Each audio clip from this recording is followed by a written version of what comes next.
Welcome to this video review, and today I'm going to go through all the features and share my opinion about the Pulsar Proton FXQ30.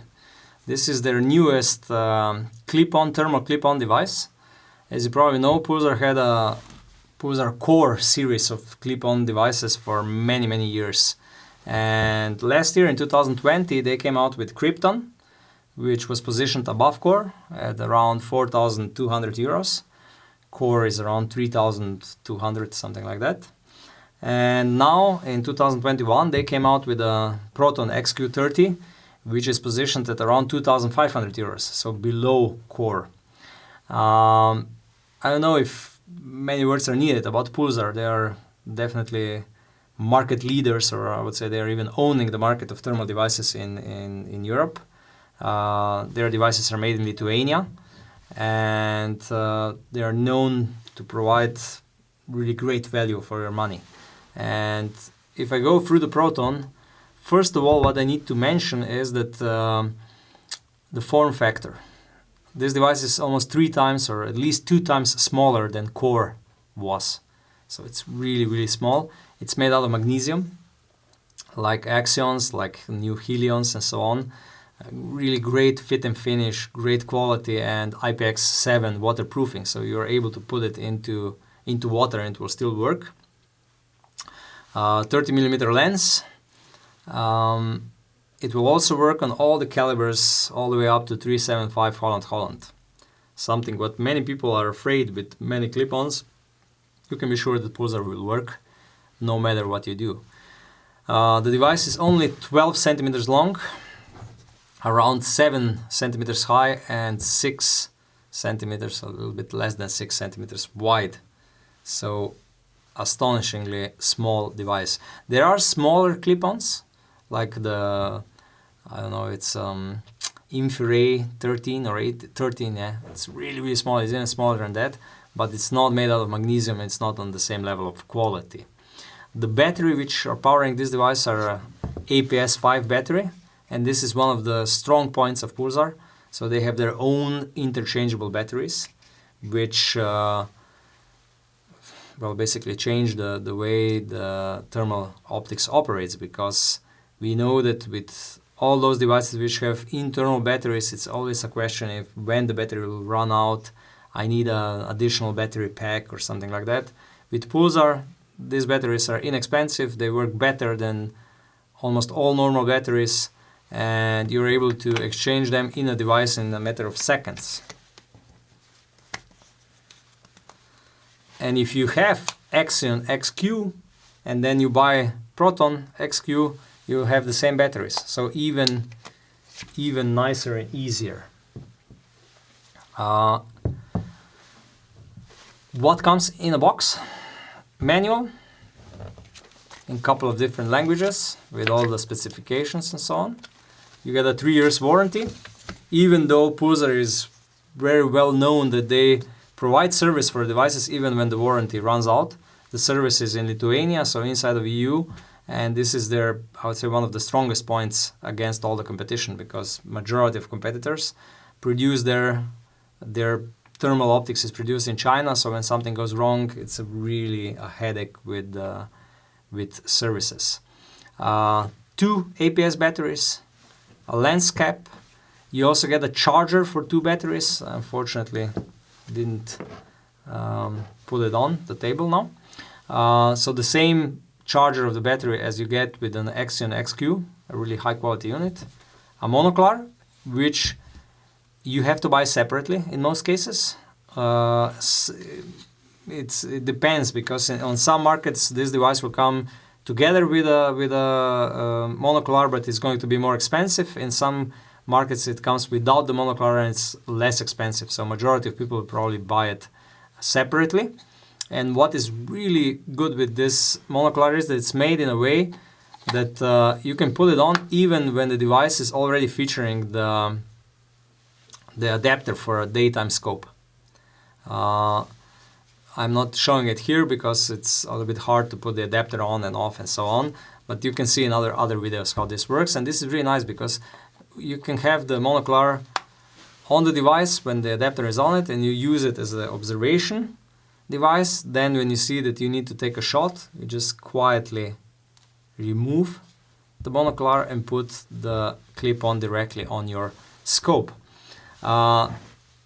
The thread is the same like on Kryptons, so the Pulsar is changing from their standard bayonet that was used on cores with 2 pins to this thread, which is a much smarter solution.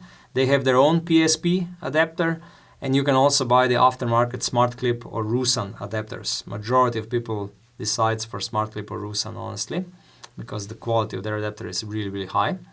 You also get a carrying strap, and you get a carrying pouch, which is big enough that you can put inside the whole device with the adapter and with the monocular and all other accessories. Like I said, this device also features Stream Vision capability. So Stream Vision is an app from Pulsar on smartphones, so you're able to connect through Wi-Fi this device to your smartphone, and then you can control everything through your smartphone. It also features 16 gigabytes of internal memory, so you can take photos and videos. Startup time is around 5 seconds, and you can also enter sleep mode with this power button. There are 3 buttons on the device: power button, record button, where you can record videos or take images, and menu button. The menu button is, you can press it here, and then you can toggle through the options with this rotating button. It works the same way like it worked on quantum devices from Pulsar many years ago, and I'm one of the users, I'm sure I'm not the only one, who is really glad that this feature came back. This rotating button where you choose the options with a press on it. It's the perfect solution, because with all other devices you have to press the buttons all the time to enter all the sub-menus and to choose options, and you always change the position of the device on your scope, even though that doesn't affect your point of impact. You can put it anywhere and doesn't affect your point of impact. Still, this rotating button is much nicer. What else? You probably noticed that 30mm lens, it has fixed focus, so there is no focusing mechanism on this device. It's just a fixed focus.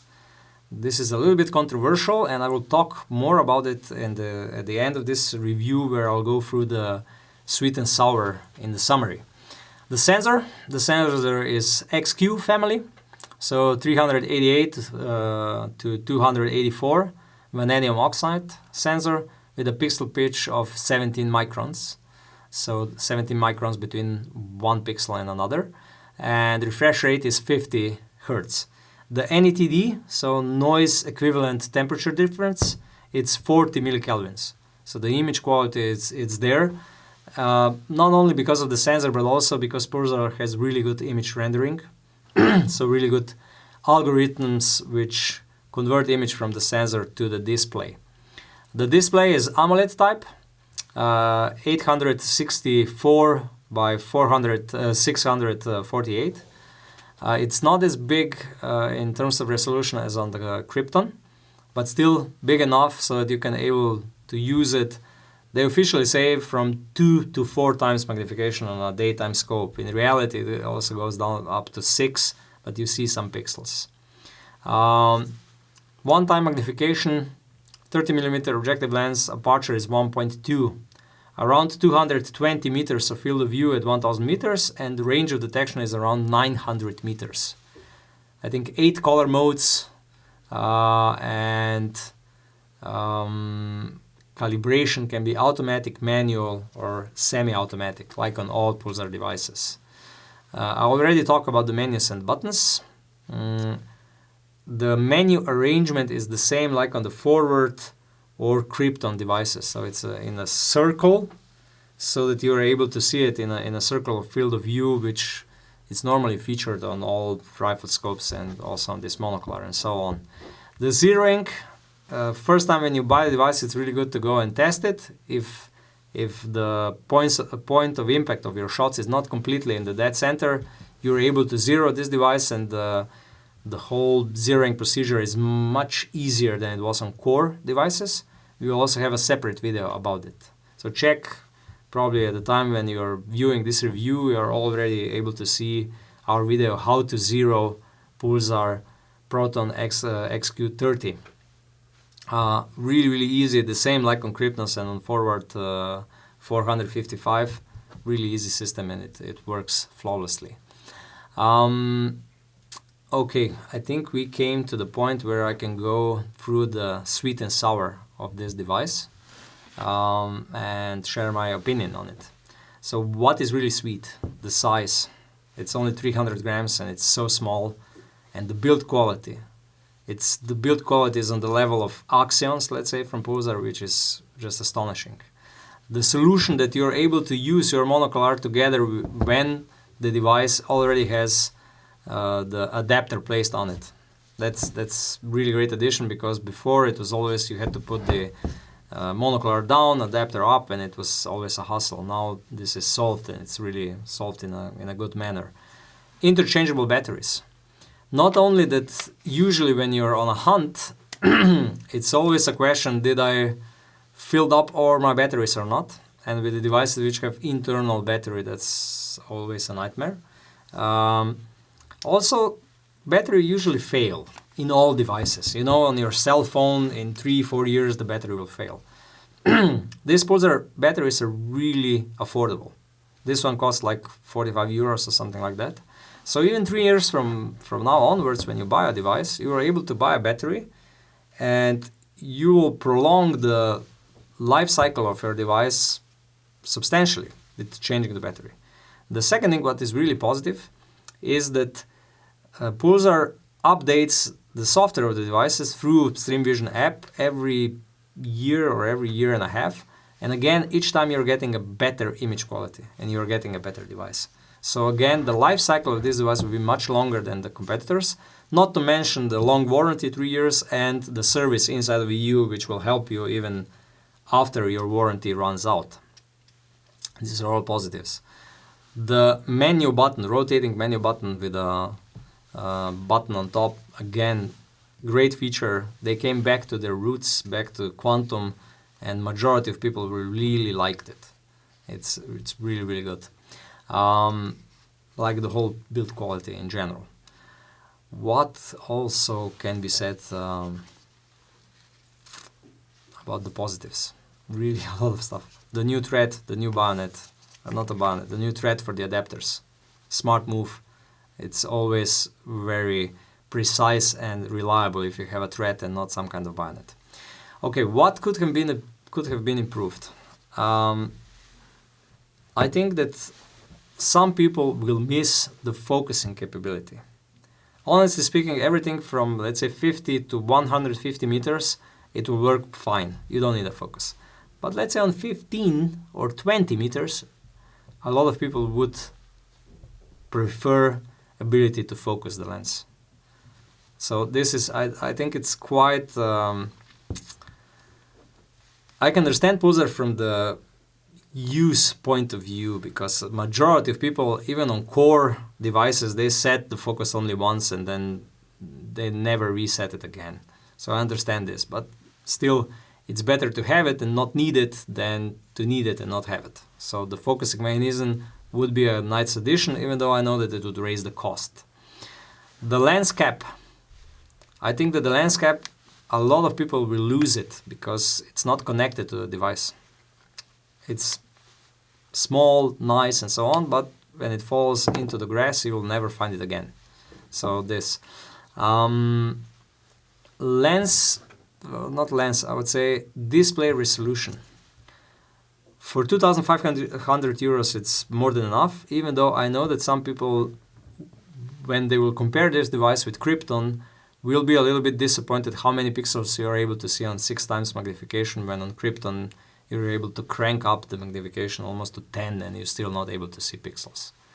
But still, let's consider this is a 2,500 euros device and you're really getting a lot for this money. I forgot when I was talking about the sweet stuff, everything what you get with this device.